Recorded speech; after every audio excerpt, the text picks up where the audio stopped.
Audiolivros apresenta O Planeta Marte e seus habitantes. Autor: Erosurides. Dedicatória aos milhões de filhos de Deus nesta terra escravizados nas trevas, para os quais a solicitude do Pai está agora em evidência. Este livro é dedicado. Que seja um farol para iluminar o caminho dos cansados pesquisadores da verdade. Um hemisfério de Marte mostrando a calota polar norte e o principal sistema de canais que cobre o planeta. Os muitos milhares de pequenos canais laterais, irradiando-se dos cursos d'água maiores, e que formam uma parte importante do plano geral, foram propositalmente omitidos acima para evitar confusão. Os pontos e pontos circulares são os reservatórios principais usados para a captação de água para uso durante o longo verão marciano. As áreas escuras mostradas no desenho são os antigos fundos marinhos de Marte agora cobertos por vegetação. Pode-se observar que a maioria dos canais são duplos, paralelos entre si a uma distância de cerca de 75 milhas. Os centros populacionais não são mostrados porque o espaço não está disponível em um desenho tão pequeno. A cidade de Uri está situada adjacente ao reservatório no centro do desenho, logo ao norte do Equador. Prefácio. Foi Erosurides, o verdadeiro marciano nos bastidores, quem ditou o conteúdo deste livro através do médium para o Senhor. Quenon. Afirmou-se ainda que o médium foi mantido em transe apenas por curtos períodos, pois o médium deve necessariamente experimentar a atmosfera de Marte, que é mais rarefeita do que a de sua Terra. Escreve também que o médium parecia ter alguma dificuldade e, a princípio, dor para respirar enquanto estava em estado de transe. Quenon também escreveu em seu prefácio do livro original que não foi até 4 de janeiro de 1920 que foi decidido escrever o livro no qual o planeta Marte, seu povo, sua forma de governo, sua arte, indústrias, filosofia de vida, etc., seriam dadas pela primeira vez na história deste mundo. Parece que Jesus, o Cristo de Deus, visitou os planetas de nosso sistema solar, sendo o planeta Marte um dos visitados e investigados. E, como prova disso, foi Jesus Cristo quem atuou como presidente da grande conferência de paz realizada no vasto Coliseu da primeira esfera dos céus de nossa Terra. Isso foi no ano de 1912, conforme relatado em Mundo de Amanhã, página 98. Foi nessa conferência que ele afirmou que a paz universal deve ser acelerada, pois havia outros planetas a serem investigados, e que a Terra estava no caminho e estava se tornando uma ameaça para os planetas vizinhos. Capítulo 1. O planeta Marte e seus habitantes. Anos atrás, conforme você mede o tempo, eu era um habitante de Marte, seu planeta irmão. Meu nome é Erosurides. Mas um nome físico é apenas um incidente na vida de alguém. No mundo espiritual, recebemos um nome de acordo com nossas qualidades e dons espirituais e o tipo de trabalho que fazemos. Eu vim para a existência material como fruto da sagrada união de meus pais. Não é necessário dizer nada sobre seu status social, pois em Marte todos os que se desenvolvem em uma expressão material do Pai são iguais. Iguais em posição e posse dos frutos materiais da Terra. Depois que a minha educação foi concluída, de acordo com o sistema marciano de determinar cientificamente a vocação legítima de alguém, fui designado como superintendente de uma seção de um dos principais canais do que fornecem água da calota do Polo Norte para um reservatório perto da cidade de Uride, o local do meu nascimento. Eu estava no 36º ano de minha vida física no planeta quando ocorreu minha transição, evento que resultou da minha incapacidade de observar, certa noite, sinais de alerta enviados de uma estação central avisando a véspera de uma tremenda queda de temperatura. Isso ocorreu no outono marciano e sucumbi ao frio intenso. Eu não era casado, então não deixei família imediata, exceto meus pais, irmãos e irmãs. Eu vim à sua terra para dar a seus habitantes uma ideia da vida idealista vivida por seus irmãos mais avançados. Eu uso o termo idealista apenas de forma relativa, pois no universo de Deus os graus de progresso material de seus filhos são infinitos em número. Ao dar esta informação aos habitantes de seu mundo, fui auxiliado pelos espíritos de muitos ex-filhos sábios de sua terra. O propósito da informação que estou prestes a transmitir ao seu povo é principalmente estimular e acelerar a expressão material da reinado do reino de Deus em sua terra. Muitos irão rejeitar esta informação, mas ainda assim é a verdade de Deus. Mas, por outro lado, muitos dos filhos de Deus que agora atuam em seu planeta aceitarão as afirmações como verdadeiras e serão ajudados e encorajados em sua árdua luta pela existência material. Esta luta, por mais desigual que seja, é fruto das trevas geradas pela perda da fé em Deus. A fé do homem em seu Criador, nas eras anteriores à sua presente era de escuridão, era sublime. A atitude do homem e sua confiança nas promessas de Deus eram como a fé de uma criança em seus pais, em quem sempre confiou. Mas o egoísmo prevaleceu e está agora o mestre do homem em sua terra. Quebrar as correntes que agora prendem o homem ao eu é o propósito dos santos emissários de Deus, que desceram das altas esferas espirituais à sua terra para ensinar e mostrar aos homens o caminho para sair da escravidão. Eles terão sucesso, pois a onisciência o ordenou. É sob a direção deles que agora estou contribuindo com minha pequena parte neste movimento.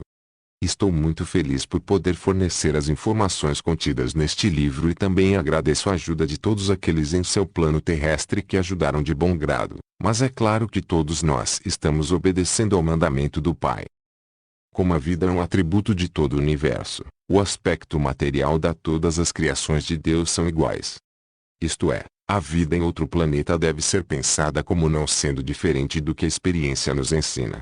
Toda a inspiração vem do Pai. Portanto, o grau de avanço de uma raça em termos de civilização é proporcional ao seu envolvimento espiritual.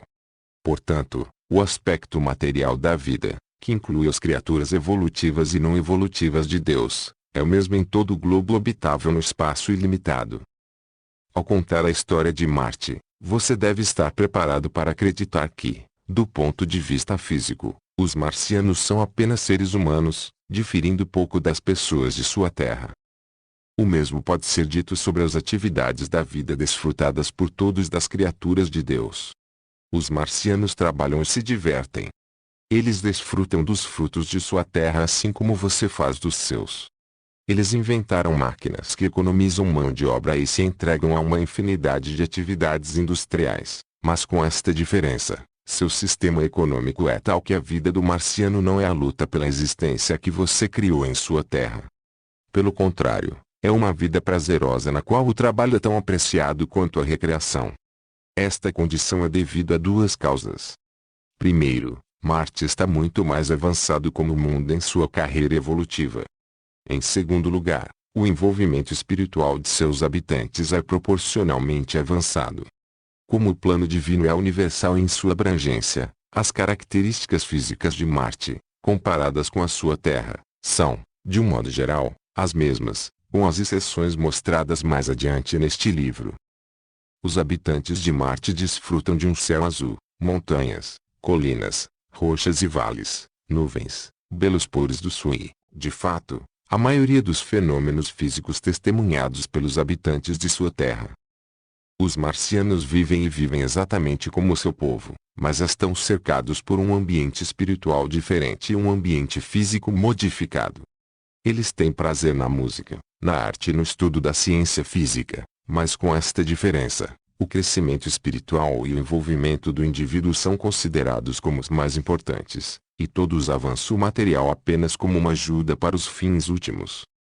Com os pontos principais em vista, o leitor pode agora compreender prontamente o verdadeiro caráter marciano, embora possa ser uma decepção para alguns que imaginaram os habitantes de Marte como fisicamente diferentes deles mesmos, ou talvez, como entidades semi-espirituais, que possivelmente foram transplantadas de outros mundos para passar por uma espécie de vida probatória em meio a um paraíso de belas paisagens e coisas.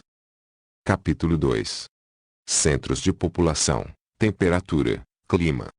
Embora Marte tenha pouco mais da metade do tamanho da sua Terra, com um diâmetro de 4.200 milhas, ele contém uma área maior de terra habitável do que o último, sendo sua área de superfície de aproximadamente 212 milhões de milhas quadradas contra 51 milhões de milhas para sua Terra. Portanto, nosso globo suporta uma população maior de cerca de 13 bilhões 160 milhões de pessoas. Sua população está em torno de 1 bilhão 645 milhões. Sua área terrestre é 161 milhões de milhas quadradas menor que a área terrestre de Marte. Isso ocorre porque seus oceanos ocupam uma vasta superfície de sua Terra, e Marte não tem oceanos, pois estes secaram há muito tempo. Consequentemente, quase toda a superfície do nosso planeta é utilizada pelos habitantes marcianos. Nosso planeta é gradeado com canais, muitas centenas dos principais sendo observáveis através de seus telescópios, e a arte da agricultura intensiva é praticada por nós com um grau de perfeição jamais sonhado pelos habitantes de sua terra. Nossos invernos, mesmo nas regiões equatoriais, são rigorosos, as temperaturas às vezes descem até 80 graus abaixo de zero. No entanto, nossas primaveras, verões e outonos são amenos e quase 2 vezes mais longos que suas estações, pois o ano marciano tem 687 dias de duração. Cultivamos e amadurecemos muitas safras de cereais, frutas e vegetais necessários durante os meses de primavera e verão, de modo que a necessidade nunca seja sentida por nosso povo feliz.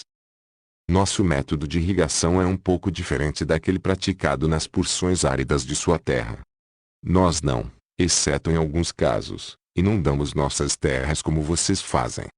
Devido ao fato de que nossa atmosfera é muito mais leve que a sua, a pressão normal do ar sendo apenas cerca de 8 libras por polegada quadrada contra 15 libras em sua terra, a evaporação é muito rápida e o orvalho, como consequência de muita umidade sendo no ar, é muito grande. Essa forte umidade também tende a impedir irradiação de calor, e a temperatura à noite não cai excessivamente, embora a geada não seja incomum mesmo no verão. Como nossa vegetação é aclimatada e adaptada ao nosso ambiente, nenhum dano é causado às culturas em crescimento por causa dessas geadas. Os marcianos não experimentam nenhuma dificuldade em viver em uma atmosfera rarefeita. Nem desenvolveram pulmões anormalmente. Deus fez ampla provisão para o conforto de suas criaturas em todas as suas infinitas criações, e nós de Marte não estamos isentos desse cuidado e amor paternal. Se um habitante de sua Terra fosse repentinamente transportado para Marte, ele poderia viver apenas alguns minutos, porque seus pulmões não conseguiam assimilar o oxigênio suficiente de nossa atmosfera leve. A economia é uma ciência conosco. Nada é desperdiçado. Todos os possíveis polegada quadrada de solo produz alimento para o homem ou animal. Mesmo as regiões norte e sul do Ártico, após o degelo sazonal, florescem com crescimento vegetal, como observaram os astrônomos em sua terra. Essas regiões produzem sua cota de alimentos sendo utilizadas como pasto para o nosso gado. Imensas quantidades de forragem também são coletadas para os longos invernos marcianos, quando uma porção maior do hemisfério norte ou sul é coberta por um manto da neve. As regiões equatoriais são sempre agradáveis. Não há fortes tempestades de vento em Marte, nem temos raios ou outras perturbações magnéticas como as que você experimenta. Como o corolário da tranquilidade dos nossos habitantes viverem em paz, amor e harmonia, e as verdades de Deus expressas em nossa vida cotidiana, o clima uniforme, a atmosfera clara e bela, o céu sereno e azul safira, os ventos mais fortes, mas suaves zéfiros, sopravam em direção ao equador das porções mais remotas do nosso globo. Seus nublados são raros e poucas tempestades. Não faltam presentes de Deus em Marte. Como a agricultura intensiva é uma necessidade em nosso planeta, alimentos vegetais ou elementos fertilizantes são abundantes. Uma das grandes manchas circulares brancas observadas por seus astrônomos, localizada em uma região de Marte chamada por eles de Elísio, e que tem sido um enigma para todos os observadores, é um imenso depósito de produtos químicos fertilizantes. Neste local encontra-se um imenso poço do qual jorra uma solução salina sem fim, altamente impregnada de nitrato de sódio, potássio e outros sais. O país, por muitos quilômetros ao redor, é coberto por um precipitado branco que foi carregado pelo ar úmido e depositado na terra marciana. Esses compostos químicos são refinados e usados para reabastecer o solo com alimentos vegetais.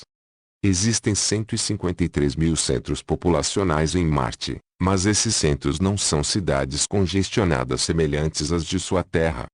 Cada indivíduo tem muito espaço para prosperar e desenvolver o melhor dentro de si. Nossas cidades não estão lotadas e nossos prédios são lindos em sua simplicidade, ampla e espaçosa, com muita luz solar e ampla ventilação. Mármore branco e metais são empregados para fins de construção. Os habitantes se reúnem em centros e, devido aos nossos meios de transporte mais perfeitos, saem diariamente para suas tarefas no campo ou na fábrica, para retornar ao final do período designado para casa e lareira. Capítulo 3. O sistema de canais marcianos. O sistema de canais em Marte é relativamente novo. A ideia de construir um sistema de canal planetário teve seu início na época da visita de Cristo ao nosso planeta. O mestre advertiu as pessoas de que deveriam fazer provisões para seu futuro abastecimento de água. Naquela hora o abastecimento de água estava se tornando visivelmente mais escasso com o passar do tempo. Foi quase 3.000 anos após a conclusão da missão do mestre a Marte que a construção real do sistema de canal planetário foi empreendida, e durante os 7.000 anos intermediários e até o presente, a construção das vias navegáveis públicas continuou. Atualmente, o sistema é o mais completo, mas é necessário um trabalho constante para manter os canais em funcionamento. Além do gigantesco sistema de canais, era preciso prever reservatórios adequados para represar a água após o degelo sazonal nos polos. Para esse fim, imensos reservatórios foram construídos na maioria das interseções dos canais. Em alguns casos, os reservatórios são estabelecidos entre canais paralelos, mas em todos os casos canais menores, ou laterais, sempre se cruzam nesses pontos. Muitos dos canais de Marte são duplos, como parecem aos seus astrônomos. Essas hidrovias duplas se paralelam a uma distância de cerca de 75 milhas. A razão para isso é que, como a população marciana é absolutamente dependente das águas polares para irrigar suas plantações, qualquer acidente em um canal, como um deslizamento de terra interrompendo o fluxo regular de água ou a quebra de uma fechadura ou portão, significaria uma calamidade muito grave para um grande número de pessoas. E por isso, logo após a construção dos canais principais, segundo hidrovias paralelas foram feitas com o objetivo de garantir um fluxo ininterrupto de água dos polos para as regiões equatoriais. O resultado disso foi que em muitas ocasiões a clarividência dos engenheiros marcianos que tinham o abastecimento de água do planeta cargo, salvou imensas áreas da seca. A precipitação em Marte é quase nula e a imensa população depende inteiramente do abastecimento de água das calotas polares em derretimento. A água em Marte é um fluido muito precioso e não há nada para desperdiçar. Nossos oceanos evaporaram eras atrás, e fora a precipitação de umidade nos polos na forma de neve, nada pode ser encontrado em nenhum outro lugar do planeta, exceto em quantidades muito escassas. O astrônomo Lowell de sua Terra, que fez um estudo da vida em nosso planeta, chamou esses reservatórios de oásis, mas se enganou em sua teoria. Ele concluiu que esses pontos, que aparecem como discos redondos no telescópio, eram centros de população. Esta conclusão é errônea. Os centros populacionais de Marte estão espalhados por todo o planeta, independentemente da posição dos chamados oásis. É bem verdade que, devido à rápida evaporação da água na relativamente rarefeita atmosfera de Marte, a queda de orvalho em um raio considerável do centro dos reservatórios é considerável, resultando no surgimento de vegetação, dando origem aos oásis de cerca de 75 milhas. Os reservatórios têm cerca de 60 milhas de diâmetro e armazenam milhões de galões de água. A mesma explicação pode ser dada para os canais.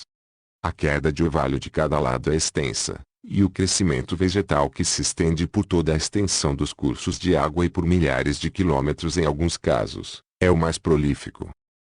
A água dos canais, na maioria das vezes, é distribuída por gravidade, mas recorre-se a um sistema de clusas e a imensas bombas para elevar a água aos níveis adequados.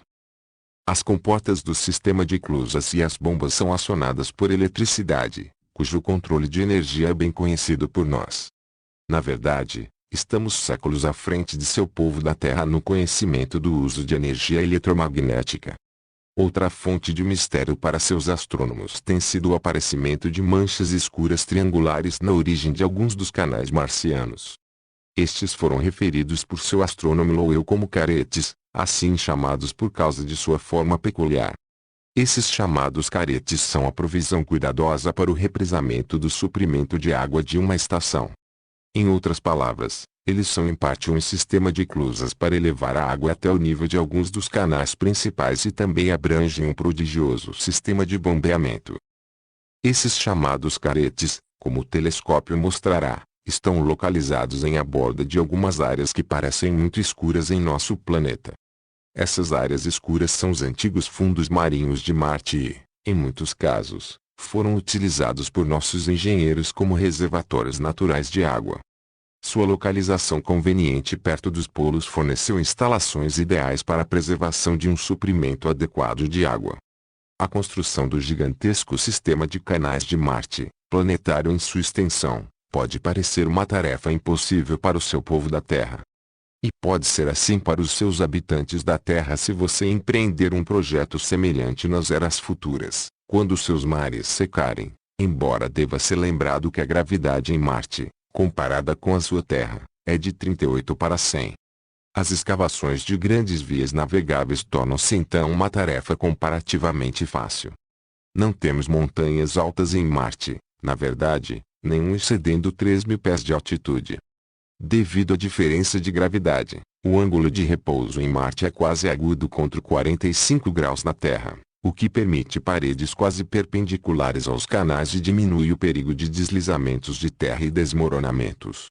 Mas, acima de tudo, a maior vantagem que usufruímos na construção de grandes empreendimentos públicos, como é o caso do nosso sistema de canal, é a solidariedade e unidade de propósito por parte do povo marciano. Como o amor governa nosso planeta, nenhuma dissensão interna ou mal-entendido público existe entre seu povo para retardar qualquer empreendimento que seja necessário para o bem de todos. É lamentável que os habitantes de sua terra estejam divididos uns contra os outros. Seus falsos ideais de distinções raciais, sociológicas e religiosas não são apenas uma barreira para seu progresso espiritual e material, mas suas falsidades políticas e econômicas são como pedras de moinho em volta de seus pescoços, que acabarão por levá-lo à destruição, a menos que você, como povo, refaça seus passos e volte ao caminho apontado por Cristo Mestre há 2000 anos, quando ele veio à sua terra com uma mensagem do Altíssimo. O caminho é o amor que conduz a uma verdadeira compreensão de Deus e do reino referido por Cristo. Os canais marcianos, como provará a observação telescópica em quase todos os casos, seguem linhas retas. Quando necessário, as montanhas foram cortadas até um nível adequado. Onde os canais atravessam depressões ou fundos marinhos antigos, imensos aquedutos foram construídos de pedra sólida e concreto de tal maneira que a água, na maioria dos casos, flui até seu destino por gravidade. Que esta foi uma tarefa estupenda pode ser mais facilmente imaginado quando se sabe que a largura dos canais principais varia de 1 a 20 milhas. Este anúncio pode parecer para muitos irracional, mas é preciso lembrar que o volume de água distribuído 212 milhões de milhas quadradas de território é imenso. Você pode perguntar de onde vem esse grande volume de água. As capas polares. Durante o inverno marciano, eles se estendem quase até o Equador e cobrem cerca de 5/7 da superfície do planeta quando atingem o máximo, e como a média de queda de neve é de 15 centímetros na borda das calotas até 15 metros nos polos reais e perto deles, pode-se ter uma ideia da quantidade de umidade cuidada por esses cursos de água artificiais. 10 pés de neve produzirão 12 polegadas de água, então existe em Marte um amplo suprimento para todos os propósitos. Capítulo 4. Economia planetária. A economia é uma virtude há muito cultivada no planeta Marte. Em sua terra, você desperdiça mais do que usa, não apenas em comida, mas nos frutos da terra. Você está gastando seus recursos em um ritmo tremendo, e alguns dias você deve pagar a penalidade. Testemunhe a destruição arbitrária de suas belas florestas, o esgotamento de suas jazidas de carvão e depósitos de petróleo bruto. Todo esse desperdício é resultado da falta de orientação espiritual, um materialismo grosseiro, uma ganância egoísta desordenada. Em vez de acumular tesouros espirituais, você está adorando no altar de Mamon. Por fim, você descobrirá que seus painéis nada mais são do que latão manchado, uma ilusão que o leva à destruição espiritual. Com os marcianos, o incentivo para viver é expressar a vida e estar em harmonia com o Criador, desenvolver-se espiritualmente e construir para a eternidade. Em Marte, cada um se esforça para viver para o irmão até o fim para que todos possam herdar o reino prometido quando ainda como um ser físico. O comercialismo conosco é desconhecido, pois ninguém trabalha pelo lucro. Os produtos do trabalho de todos os habitantes são para a dispensa pública e outras necessidades e até luxos. Como resultado deste sistema de economia pública e industrialismo, fábricas clandestinas, trabalho infantil, asilos, reformatórios públicos e longa lista de costumes perniciosos e iníquos em voga em sua terra são desconhecidos em nosso planeta. Nenhuma preocupação estraga a vida do povo de Marte. A preocupação não tem lugar na mente marciana.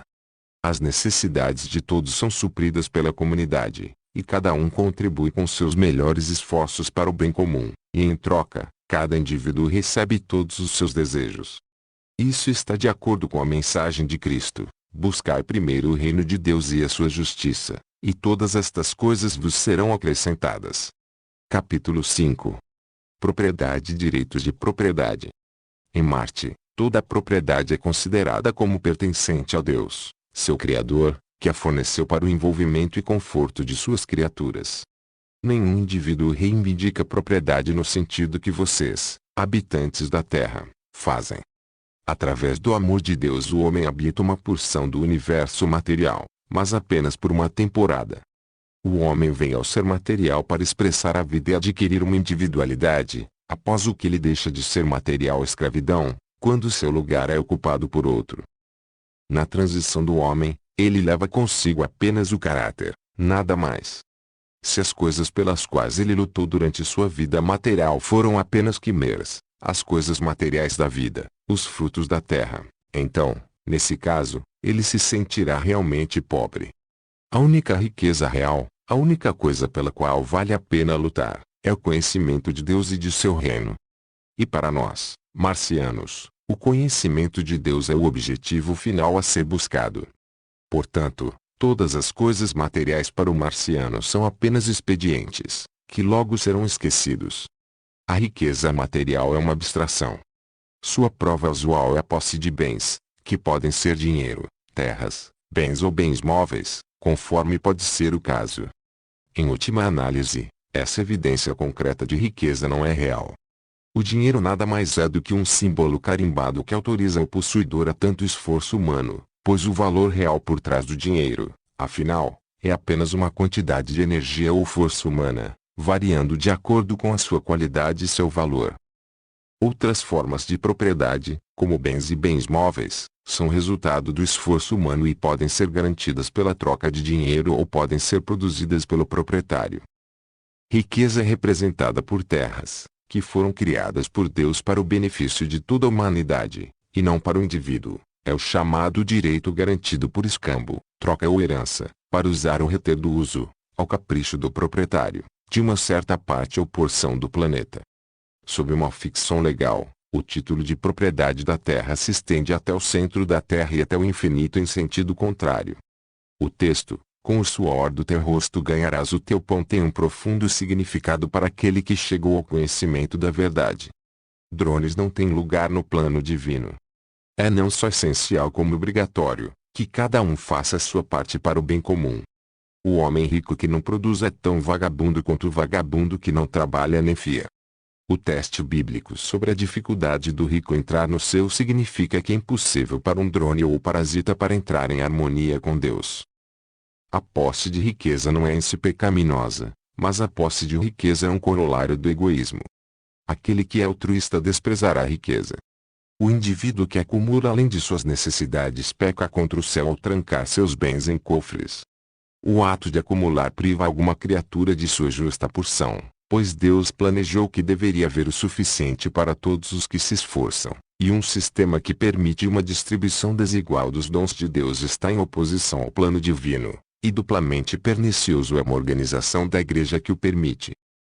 Somente depois que Cristo fez sua morada no coração do povo de sua terra deixará de chegar aos milhões que sofrem em seu planeta. Felicidade e egoísmo são tão diametralmente opostos que a primeira é impossível a menos que o segundo seja eliminado de seu mundo, pois somente a verdadeira felicidade vem após a entrega completa a Deus. Entregar-se a Deus significa subordinar-se à sua vontade. Sua vontade na terra deve ser feita como no céu. Todos devem estar conscientes disso. Se a vontade de Deus fosse cumprida em sua terra, que lugar diferente seria? Em vez de uma confusão, seria um paraíso, a irmandade do homem e a paternidade de Deus um fato, em vez do sonho de alguns. Deus ama todas as suas criaturas, tanto evolutivas quanto não evolutivas. Seu amor é infinito em extensão. Somos todos seus filhos. Tudo foi fornecido para nós. É apenas o egoísmo do homem que priva qualquer criatura de seus justos deveres. O homem sofre carência por causa de sua falta de fé em Deus. Antes que o homem perdesse sua fé em Deus, ele andava e se comunicava com os anjos. Ele poderia fazer isso agora se apenas ouvisse a voz interior, se ele apenas abrisse seu coração para Cristo, pois a ajuda está pronta sempre que alguém a pede com sinceridade e fé. Uma das fontes de grande injustiça para a maioria dos habitantes de sua terra é a crença no dogma do direito divino. Este dogma inclui não só o absurdo do direito divino de reis, mas o direito divino à propriedade de bens e terras através do favoritismo do Criador para poucos. Este dogma é a mãe de incontáveis misérias e sofrimentos. A partir dessa teoria ímpia, evoluiu seu vergonhoso sistema de castas, suas vergonhosas ideias econômicas. Seu antigo sistema feudal de governo foi pouco aprimorado hoje em relação ao seu status primitivo, pois você ainda traça linhas bem definidas de distinção de classe entre os filhos de Deus, linhas de demarcação baseadas na riqueza e na origem natal. Com seus habitantes, a posição comunal e a distinção social são proporcionais à riqueza do possuidor ou à riqueza ou posição social dos ancestrais. A monstruosa heresia do direito divino é uma invenção dos poderes das trevas e deve ser eliminada de seu mundo de raiz e ramificação antes que seu progresso seja garantido. Deus não tem favoritos. Seu amor é derramado sobre todos igualmente. Seus dons são para todos os seus filhos. Nunca foi a intenção divina que uns poucos favorecidos se aquecessem ao sol de sua graça, enquanto a maioria sofria necessidades e privações. Essas falsas ideias foram os promotores da escuridão estígia que agora ofusca sua terra. A escuridão espiritual nem sempre cobriu sua terra. Em tempos primitivos, eras atrás, eras cuja história se perdeu para você, o homem em sua terra estava em harmonia com seu Criador. Isso foi na Idade de Ouro, quando o homem e os anjos de Deus andavam de mãos dadas, quando o homem comungava com Deus, e quando o Espírito de Cristo habitava no coração do povo. Nesta era, o homem foi desenvolvido espiritualmente a um grau quase inacreditável para você. Então chegou o tempo em que o homem ouviu o tentador, e através do funcionamento da lei do atavismo o homem degenerou quase ao nível de seu protótipo animal. Este incidente na história do seu mundo é a fonte da lenda da queda do homem no jardim do Éden. O homem desobedeceu a Deus ouvindo a si mesmo, entregando-se aos seus desejos egoístas. Ele matou seu irmão, falando figurativamente, quando ele se abandonou a fins egoístas e se aproveitou de seu próximo. Ele tem sido culpado desse pecado desde então. Agora é inerente à sua composição, esse instinto egoísta deve ser eliminado antes que ele possa novamente encontrar o reino do Pai. Nenhuma cerca ou outra evidência de propriedade individual cerca os milhões de casas em Marte. Nenhuma linha de demarcação separa um pedaço de terra do outro. Os milhões de belos lares, lindos em sua simplicidade, pois ornamentação exagerada, como os habitantes de sua terra praticam, não é tolerada em nosso planeta, pertencem à comunidade. Os mesmos são atribuídos ao indivíduo apenas como mandato vitalício. O mesmo costume prevalece em matéria de bens pessoais. Se um marciano usa uma máquina voadora, também usada por outro, ou outro tipo de propriedade para uso pessoal, ele não pede o uso da mesma no espírito que seus habitantes da Terra emprestam uns dos outros. O uso do artigo necessário é solicitado com a ideia de que pertence à comunidade, que todos os bens materiais são propriedade comum de toda a raça. Os milhões de marcianos vivem como uma família. É essa solidariedade, essa consideração filial que um tem pelo outro que tornou possível as estupendas e gigantescas obras públicas em Marte. Na ausência de uma unidade universal de propósito, vida inteligente em Marte teria se extinguido séculos atrás, quando os últimos remanescentes de seus oceanos e mares secaram e um sistema de irrigação planetária tornou-se necessário para utilizar a umidade polar congelada. Capítulo 6. Distribuição de mercadorias. A troca e o comércio são desconhecidos em Marte. Toda a raça de marcianos é cooperativa e a produção de todas as necessidades é baseada nas necessidades da comunidade. A especialização em diferentes ramos da atividade industrial é centralizada, como é o caso de sua Terra. Ou seja, algumas partes particulares do planeta, devido a condições climáticas e outras, são mais bem adaptadas para a produção de algum tipo especial de matéria-prima utilizada na fabricação de roupas ou outras necessidades da vida, ou a produção de algum alimento específico. Mas em todos os casos o incentivo para a atividade industrial não é o lucro material. Pelo contrário, o verdadeiro incentivo é o cumprimento da vontade do Pai. O transporte é feito por meio de naves voadoras acionadas pelo controle da tração gravitacional. Esses veículos do ar, além de seus negócios brutos, são os mais perfeitos, e a quantidade de carga transportada é ilimitada, porque a tração gravitacional da carga é anulada, assim como a do navio. Outra força motriz usada é a energia cósmica, ou universal. Imensos armazéns e depósitos estão espalhados por todo o planeta. Estes são centros de distribuição. Esses armazéns são preenchidos com o que todas as pessoas de todo o planeta precisam em termos de alimentos, roupas e outras necessidades da vida. Esses depósitos estão a cargo de trabalhadores treinados e competentes que cuidam da emissão e distribuição de todas as mercadorias. Quando um marciano precisa de qualquer mercadoria em particular, ele solicita que sua necessidade seja atendida no depósito mais próximo de sua habitação. Ele imediatamente recebe o artigo necessário.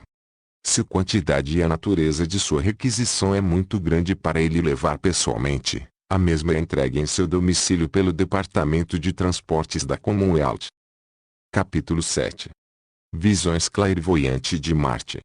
Em conexão com a revelação contida neste livro sobre as características físicas de Marte, o compilador deste volume, bem como o médium, recebeu muitas informações sobre este planeta avançado por meio de visões clarividentes.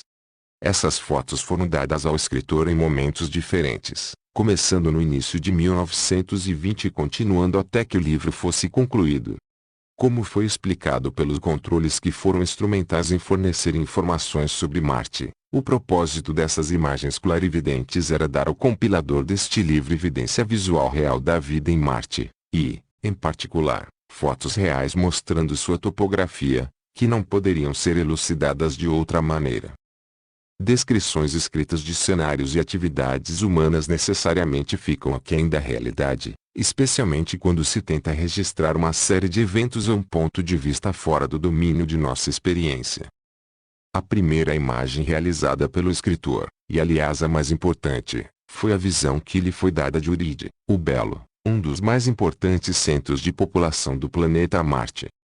Certa manhã, enquanto estava deitado na cama, o escritor contemplava as muitas mensagens recebidas do marciano, que é o ditador do assunto deste livro, que se viu em um lugar estranho, suspenso como se estivesse no ar sobre um belo lago de água azul, cuja superfície era quebrada por suaves ondulações, devido à brisa suave e amena em que soprava sobre a superfície da água.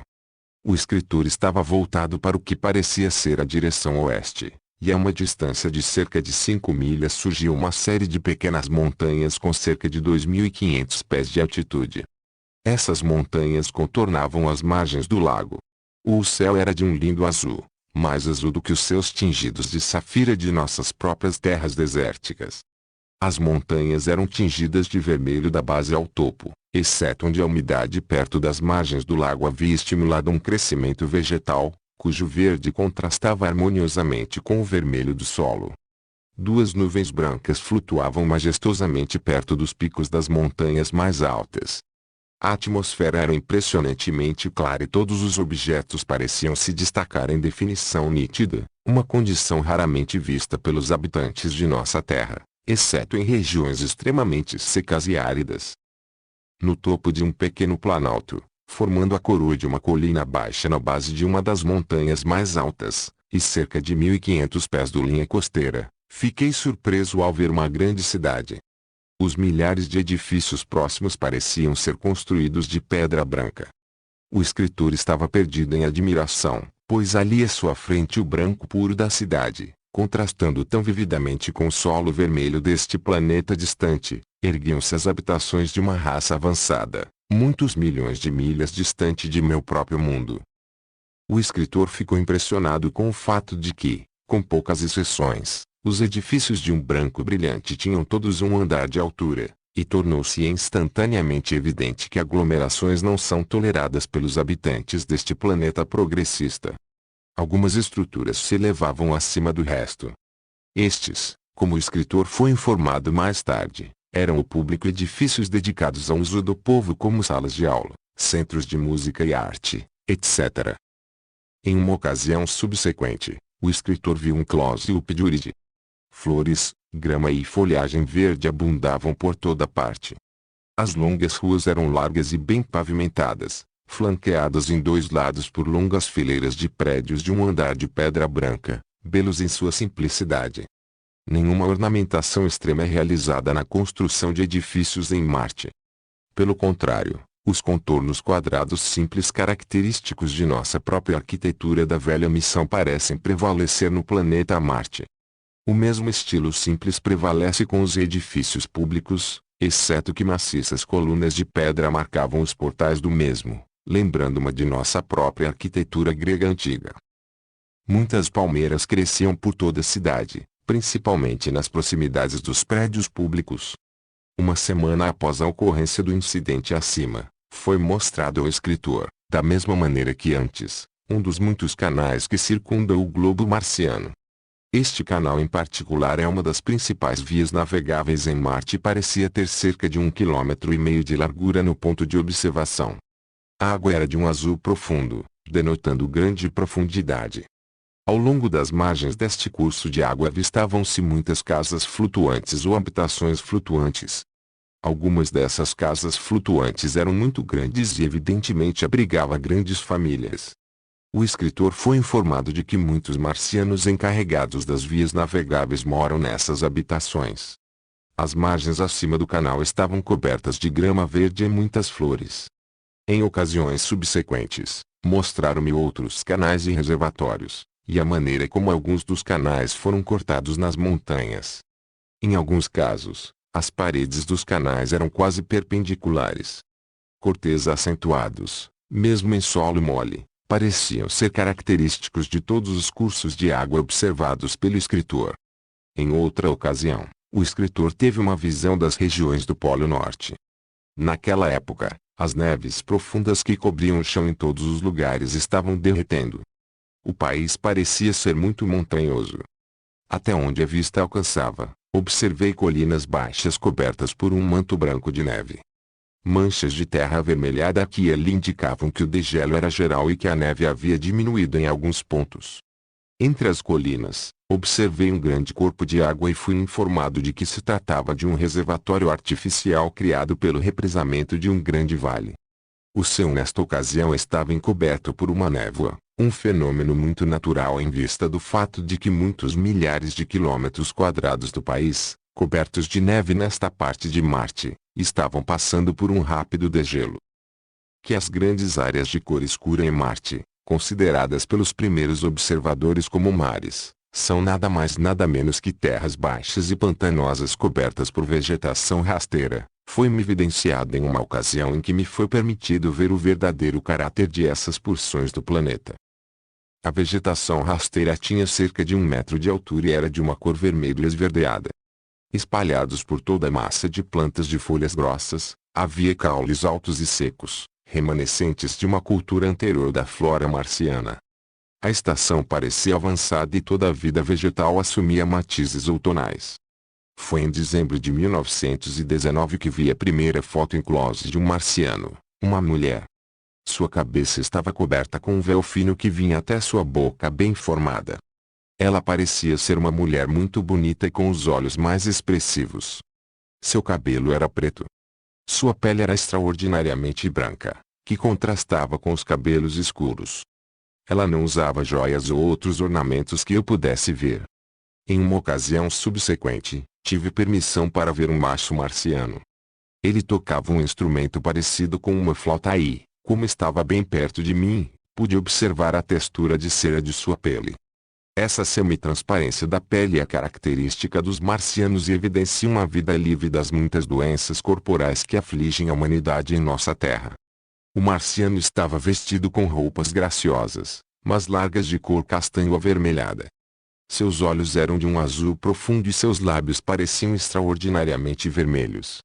Em relação à estatura, ele tinha, eu diria, cerca de 1,75 m de altura.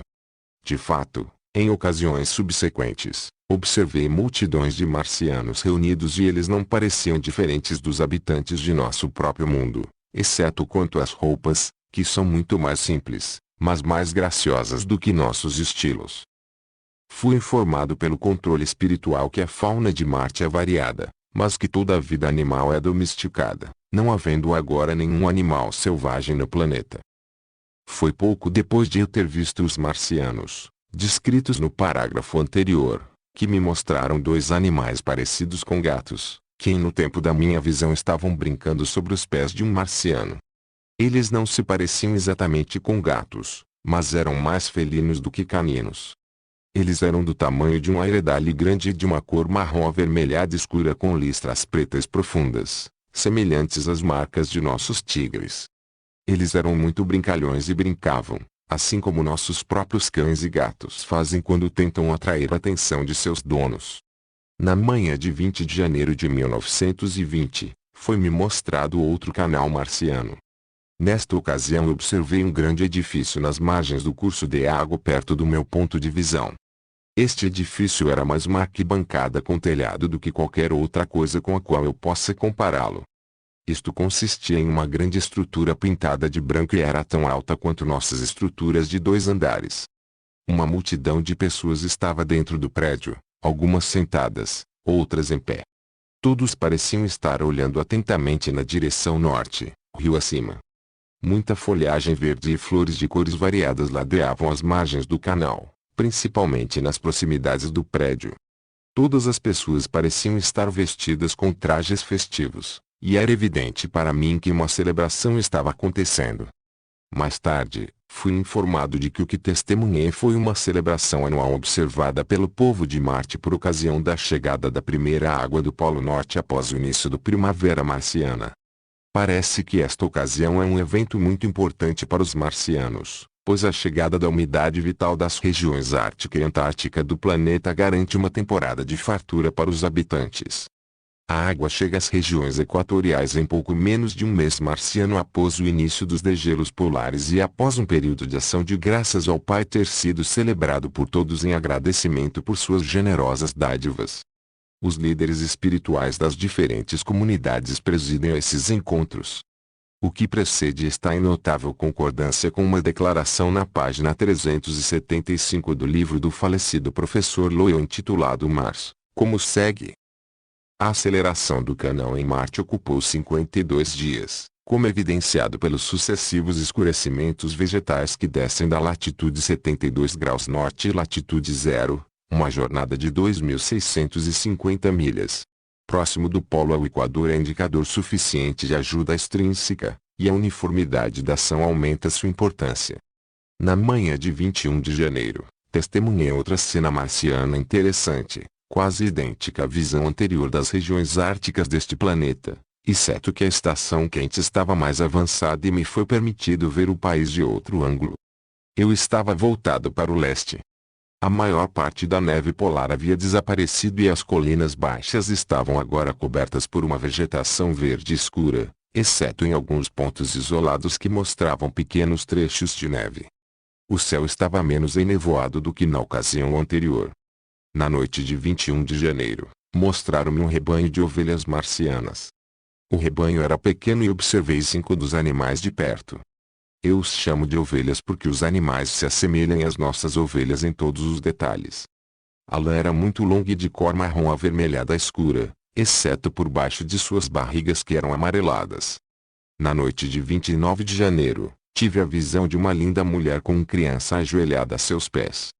Ela estava sentada em uma cadeira e segurava um livro no colo. O simbolismo da visão foi-me posteriormente explicado pelos controladores, que disseram: em verdade vos digo que aquele que não receber o reino de Deus como uma criança, de modo algum entrará nele. As verdades de Deus são percebidas apenas por aqueles que podem adquirir a fé simples de uma criança. Foi mais ou menos na mesma época que tive uma visão em que vi Sergius pela primeira vez distintamente. Ele é o principal controle que domina a escrita deste livro. Ele parecia muito patriarcal com uma longa barba. Suas feições eram decididamente semíticas. Seu semblante era muito espiritual e bonito. Em 10 de fevereiro tive minha primeira visão das duas luas de Marte, conhecidas por nossos astrônomos como Demos e Phobos. Este último apareceu como um satélite com cerca de metade do tamanho da nossa lua cheia, e o primeiro como uma estrela mais brilhante que a primeira magnitude, e pode ser comparado a Júpiter visto de nossa Terra durante uma oposição favorável daquele planeta. Este último satélite lança uma luz considerável sobre seu primário. Uma explicação interessante dessas duas luas será encontrada em um capítulo posterior deste livro. Em 17 de fevereiro, foi-me mostrado o aspecto real do nosso Sol visto do planeta Marte. O que vi refuta a teoria de que, devido à distância de Marte do Sol, este último seria visto pelos marcianos como um disco com cerca de metade do tamanho visto da nossa Terra. O orbe solar parecia em tamanho e brilho quase o mesmo que visto de nossa Terra, e parecia emitir seu calor com a mesma intensidade. Eu estava de frente para o Sol e seu brilho cegou meus olhos por um instante. Na noite de 29 de fevereiro, tive uma visão de uma estranha criatura de aparência simiesca. A forma tinha cerca de 1,5 metros de altura, muito peluda, seu corpo sendo coberto por uma espessa camada de pelos lanosos de cor acinzentada. Ele estava fumando o que parecia ser um rolo de alguma coisa parecido com um charuto, provavelmente algum tipo de folha enrolada em uma forma conveniente para fumar. Nas pontas de suas orelhas pontudas havia pequenos tufos de cabelos compridos, que davam à sua cabeça uma aparência de lince. Havia um grande número de grandes manchas amarelas em seu peito peludo. Seu nariz era muito atarracado e todo o seu rosto decididamente parecia um macaco. Mais tarde, fui informado de que havia visto um habitante do planeta Mercúrio, onde a vida ainda não evoluiu em um grau muito elevado e onde o homem ainda não emergiu totalmente de seu estado primário de animal. Com relação à flora de Marte, em várias ocasiões vi pomares com árvores frutíferas em crescimento. As árvores foram dispostas em fileiras semelhantes aos métodos adotados em nossos pomares. As árvores eram anãs, não tendo mais de 1,5 metros ou 1,80 metros de altura. Fui informado que essa espécie particular de árvore era cultivada por seus frutos e pela fibra obtida de suas folhas grandes, que é transformada em tecido, linha e cordão-me. Em certa ocasião, pouco tempo depois de receber o capítulo que tratava da transmissão de energia eletromagnética por rádio, foram-me mostradas duas imensas torres no planeta Marte, usadas com o propósito de distribuir energia por todo o planeta. As duas torres estavam muito próximas, provavelmente a 100 metros de distância e 30 metros de altura. Assemelhavam-se a duas imensas chaminés redondas, comuns em nossos distritos fabris. Os topos das torres eram encimados por calotas ovais, transparentes como se fossem de vidro, e protegidas por um sistema de trabalho de grelha. Enquanto eu observava atentamente as torres, ocorreu um clarão ofuscante de luz simultaneamente das duas calotas ovais. A região ao redor estava coberta de árvores altas e era impossível para mim observar a base das duas estruturas. Capítulo 8. O conhecimento de Deus vem de dentro. Marte, com seus milhões de habitantes, cujas moradias, fábricas, armazéns, etc. Seu povo. Como toda propriedade é considerada como pertencente ao Pai, e é mantida em comum pelos povos do planeta, não existe incentivo para ninguém para roubar. Cada indivíduo tem tudo o que necessita para o seu conforto. Portanto, por que alguém deveria cobiçar o que está na posse de seu irmão? Não há tentação em Marte para alguém pegar mais do que precisa, pois o egoísmo foi totalmente eliminado de nosso planeta. O egoísmo não tem lugar entre os seres realmente civilizados. É uma relíquia da selva onde é necessário perpetuar a vida animal inferior. Vocês de sua terra reverteram ou degeneraram a uma condição ou estado primordial através da lei do atavismo. Esta é uma parte de sua queda da graça divina. E induzir o homem em seu globo a perceber sua condição lamentável e se redimir a obra dos espíritos de as esferas superiores que agora estão com você. Marte não tem nenhum sistema de igreja e nenhuma hierarquia eclesiástica. Todos os marcianos reconhecem e adoram só a Deus, o Pai Eterno. Cada indivíduo é ensinado desde a infância a buscar a Deus pelas portas de sua própria alma, que é uma faculdade institucional possuída por todos. Jesus Cristo, que veio à sua terra há 2000 anos com uma mensagem, é conhecido por nós. O Cristo é um dos maiores poderes do universo, ao lado do Criador. Seus sistemas de igrejas sectárias são um obstáculo ao desenvolvimento espiritual adequado do indivíduo. Esses sistemas engendram um elemento de confiabilidade no indivíduo que retém seu desenvolvimento espiritual. Desdobramento e perverte sua verdadeira individualidade, que deve crescer e se desenvolver antes que o verdadeiro progresso ascendente comece. Todo conhecimento de Deus deve vir de dentro e não através da instrumentalidade de indivíduos imperfeitos, como são seus professores religiosos.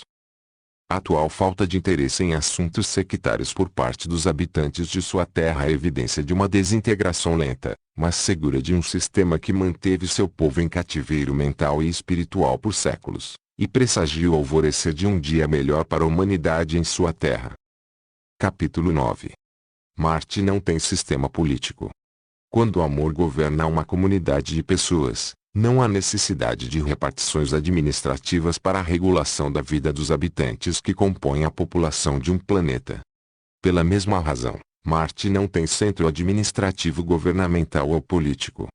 Este anúncio pode, em certa medida, ser uma decepção para muitos leitores que imaginaram que nenhum número considerável de seres humanos poderia viver e prosperar sem a ajuda e orientação de um sistema administrativo complexo como o que vocês têm em sua terra. Burocracia e autocracia são malhas resultantes de uma civilização subdesenvolvida e não têm lugar em uma comunidade onde o egoísmo foi eliminado. Quando cada indivíduo de uma vasta população, como a de Marte, é acionado e guiado pela luz interior, não há necessidade de uma horda de parasitas políticos para dirigir os destinos da raça. Essa falta de um sistema administrativo em Marte também se aplica ao seu lado industrial e econômico. A lei da oferta e da demanda determina quantas fábricas devem existir e qual a produção é necessária para um determinado período. Mas é preciso lembrar que a lei da oferta e da demanda em nosso planeta não tem relação com um sistema competitivo como o seu, pois não temos concorrente, fato que será enfatizado em outra parte deste livro. É verdade que alguns de nosso povo que foram especialmente escolhidos pela influência dominante do mundo invisível são ocasionalmente apelados por aqueles em dúvida quanto ao que é melhor para seu bem-estar individual, ou o bem-estar da comunidade em geral, para atuar em caráter consultivo. Estes são os conselheiros espirituais do planeta, e são realmente os profetas de Deus. Houve um tempo em que sua raça foi guiada por indivíduos semelhantes, como é evidenciado pela menção deles em suas sagradas escrituras. Mas sua utilidade foi perdida quando o homem em sua terra se esqueceu de Deus. Foi então que o homem desconfiou da luz interior e desconsiderou as leis não escritas gravadas na alma pelo Criador. Ele clamou por um código de leis e os recebeu. Seu próximo passo para baixo foi dado quando ele admitiu que era necessário ter intérpretes do lei, pois se o espírito da lei tivesse sido mantido, não haveria mal-entendidos ou malabarismos com a letra. Logo havia tantas reviravoltas e torções para atender ao crescente egoísmo do homem, que havia necessidade de alguém com autoridade sobre todos os intérpretes, cuja palavra deveria ser final. Então seu povo clamou por reis. E você os tem, e sua lei cresceu em proporções imensas, assim como os pecados inteligentes de seu egoísmo. Onde não há pecado não há necessidade de leis. Para o homem justo é uma lei para si mesmo. Não se deve imaginar que por falta de um sistema político em Marte, como vocês julgam necessário em sua terra, tudo é caos. E a vida uma espécie de existência despreocupada. Pelo contrário, a existência marciana é controlada pelo ápice do sistema, que está de acordo com a lei da harmonia divina. Um sistema do qual foram eliminadas todas as rodas inúteis que tanto obstruem suas vidas e tornam seu progresso realmente lento.